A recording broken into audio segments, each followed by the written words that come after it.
the Asian furry Tink. True story, you might want to know. You talked about it yesterday? Yeah. Tink couldn't fit in that outfit. The body fit, but her head was too low to fit in her own head. We tried, she was such a trooper. She put goggles on to try to get some space between her and the And mask. I brought swimming goggles to wear under the head thing, so like my eyes wouldn't get smashed. Which was I tried so hard, they like slit the back, yes, so we like tried everything. it just didn't help. You have a very round head. If I shaved your head, it'd be round. If I took your skull out of your body, it'd be round. Such a big brain in there. Yeah, it was like, so anyway, so in reality, who was in that suit but my other Asian The other Asian Asian. Kimmy, the smaller head. All-purpose producer, but she has a slender head. Anyway, what was your question? The question was, are there any plans or what are your thoughts? Oh, X-Divinity. I love them. I wanted to bring them back for this season, but there was just clearly 8 million people. We had like 125 speaking parts, so not really able to do that. But I might have a little bit of a plan for them, you know. And we don't, you know, necessarily have a season 6 because we're in the middle of this one. We have to see how people watch it on Xbox and MSN, you know. So we'll see if we get a pickup, cause fingers. And, but yeah, those characters are always in the back of my mind. I'd love to explore them more. It's just the time and the place, you know, for them. That's not applause worthy. Hello. Hi. Real quick, you guys are awesome, but you already knew that. My question is, as an avid congoer, I'm wondering if the most recent season, if you took any inspiration from any particular conventions, like DragonCon, and what was the inspiration to make the season about a convention? I've always wanted to do a convention season because the show has been built by conventions. I remember when we went to our first convention in 2008. It was Comic-Con 2008, and I brought bookmarks and I was giving them to people outside. You know how the buskers do, like their fans do it, and nobody would, you know, a lot of people would not take them because they were like, "What is this? What's a web series? What are these people?" So you know, that's literally built our show fan by fan, and it keeps us going, being able to, you know, have merchandise and bring the cast places. It really has been a huge part of our show. So I wanted to, and I didn't see anything else out there, any movies or anything that really represented what I saw for conventions. My funnest convention ever was, and I'm not saying this just to kind of because I'm here, but my funnest convention ever was DragonCon 2009 because something really special about this convention that is less kind of looky-looing for celebrities and like, hey, here's a free bag as big as your face. Here, beat somebody up for it. You know, it's less about all the corporate stuff that's at Comic-Con and more about just fans being awesome and, you know, our ability to just walk around and be like, hey, we're not, you know, we're just kind of enjoying the con and just taking pictures of people in costumes and just being, you know, just being a fan. Our ability to do that here is unique because, you know, just everybody, it's just such an equal playing field. Yeah, I mean, that was really neat last night because we were able to walk around and take pictures. You But know. not me. Yeah, people were like, we told them, we're like, we're not taking pictures, you know, but we're just want to take And they pictures were of other really people. cool about it, though. Everyone was cool about it. No one was like, you know. Yeah, people were like, What were they? I can't do that. do it again. Yeah, we just wanted to be fans with other fans. And we were talking to people, just like Have you regular. turned spot for us? Yeah. Topics. And there's just something really unique about the size of this convention and being able to retain that sort of spirit. And it's all about the people who come here. So, you know, we couldn't have, of course, thousands of people at our show, but we did have over 250 extras come from our Twitter account just to show up and make it look like a real convention. And, you know, we had fan involvement from A to Z. We had a guy just donate all the signs from Tennessee. You know, we crowdsourced a lot of stuff. And it was completely built by fans, and just like our show is. So it was really my homage to how awesome cons are, that they give you a place to really share your passions with people who, you know, have something in common with you. So we'll see what the season brings. I think it's done accurately. Like it's I love this. Oh, look at that. Oh my gosh! That's amazing. Take cosplay. I'm taking a That's really picture with your cool. phone. It's so high.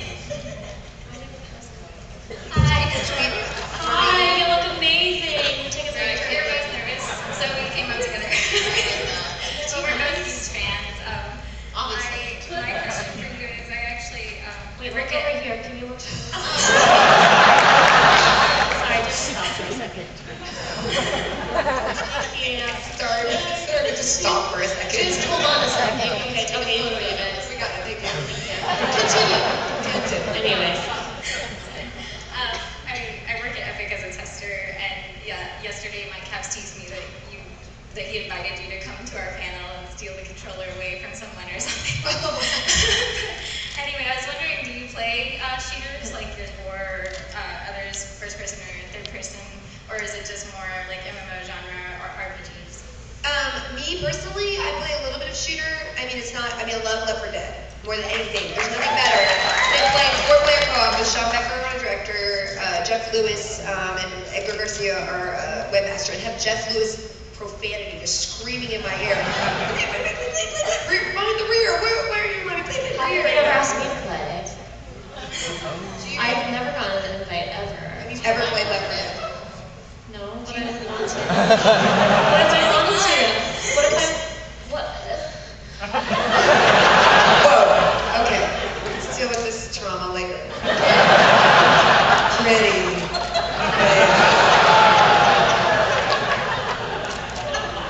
I have played Gears a lot, and I love the fact they have a girl character for this Gears 3. So that's very cool to me. And I love playing. When I play a shooter, I love to play like with somebody in the other room. Like I played Fear 3 with Sean Becker, the director, and he came over and we were doing co-op when we were supposed to be working. And that's a really fun game because one person has the magical abilities and one person's more of a shooter. And that was fun because we were just sitting side by side. So I like the cooperative, but I don't like playing, against other people like PvP. It's not really my deal, but a lot of other people like it. Robin Thorson kicked my butt in Halo. Thank you. Thanks. So I know somebody won a walk-on talking pod on eBay for a whole lot of good money for charity and all that good stuff. Have they been in the series yet? Are they coming in? Or I just don't want to miss it. I feel like that'd be cool. Wait, was it finale? Yeah, it's the finale. That guy's in the finale. Or woman. Damn it. Yeah, he gets a really nice shout out, that guy. I custom tailored something for him. So, and that's really cool. It's really cool to be able to do charity. But we have a big charity project that's going to be launched, episode 10, that you guys are going to be very excited about. So just stay tuned to our Twitter or our Facebook. Thanks for dressing up as me. He looks really cute. That's amazing. I think it's funny that you would get mad when people would, not many people dress up as Clara at the conventions, but Amy would get kind of pissed. Like, I was sad You're yesterday teen, because I'm a Amy. CA team, so there are so many Claras and Codexes. But we saw a team today. We saw a very pretty And there's face today. even that was like the There she is. There's a date. Yay! Nice to meet you. meet you. We didn't meet you. You gotta come up to the table, just cut line. Because she's very whiny. She isn't. I was just wondering, what advice would you give to someone who's making their own web series? I know I'm submitting to the Webbies, but it just seems like the market has become so oversaturated that it's kind of hard to find your niche. So. Yeah, we're gonna do a web series panel tomorrow, so that might be a better question to do there because it's a very long question to answer. I don't know what time the panel is. It's at 1 p.m. tomorrow. And Kimmy is going to be on the panel with me because I'm drafting her. So if you have any web series questions, like logistics like that, that's probably the best place to ask us. But in short, I think a lot of people just kind of expect to upload something and have it be a hit. And the challenge with web series is that you're a channel among millions. So 90% of your work comes after you make a product that people want to watch, and you know exactly where those people are on the internet to be able to target them. And it requires a lot of persistence.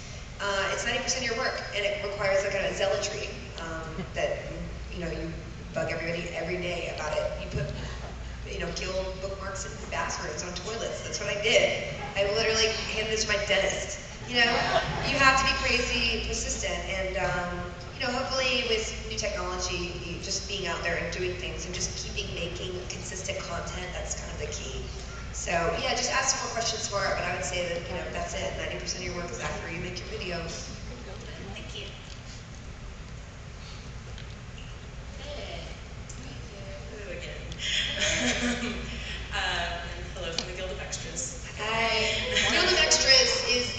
Twitter account that represents the Guild of Extras who came in and were part of the guild this season. So, thank you to all 280, 250, 280, making it look like a real convention. And I have a sort of guild-related question.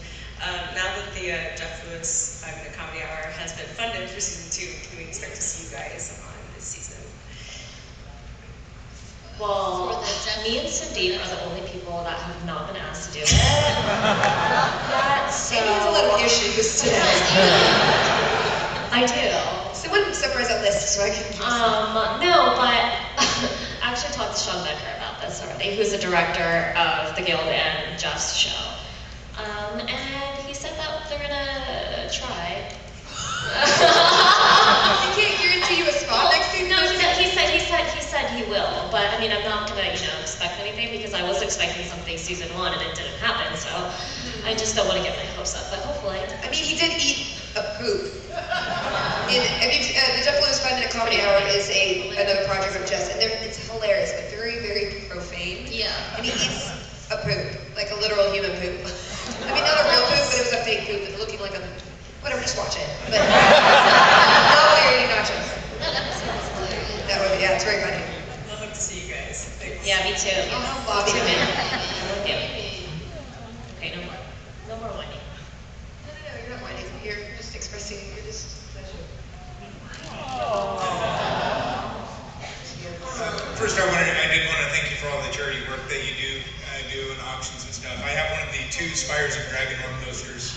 Yes. I have it nicely framed. It's over my piano for inspiration. So. Oh, thank you. That's very cool. And I also wanted to ask, since Lance Henriksen's here, is there any chance of an impromptu Prairie Fever panel? Wow. Sometimes people will come up with interesting DVDs of my past work.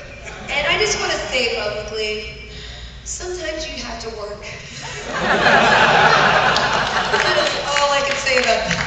I want to see that. No. We should do a drinking game I think we should do for that. Have a premiere party. Whenever I do a Bible verse, which was the only, I had to learn like pages and pages of Bible verses for that character. Yeah. I know you're a huge fan of that movie. So I can't wait to watch it. Well, Jillian Arcanante, who is the middle steampunker, who I didn't write the part for her, but I kind of did because Candy, my producer, knows her too, and she's in that movie too, and we have funny stories about it. No, I can't tell you. Hello. Hi there. You're a good, yeah. Sorry? You have a good voice. Oh, well, thank you. I just wanted to say when I first started watching the show, I loved how irritating and one-dimensional the characters were. In a good way. In a good way. Oh, I'm being trolled.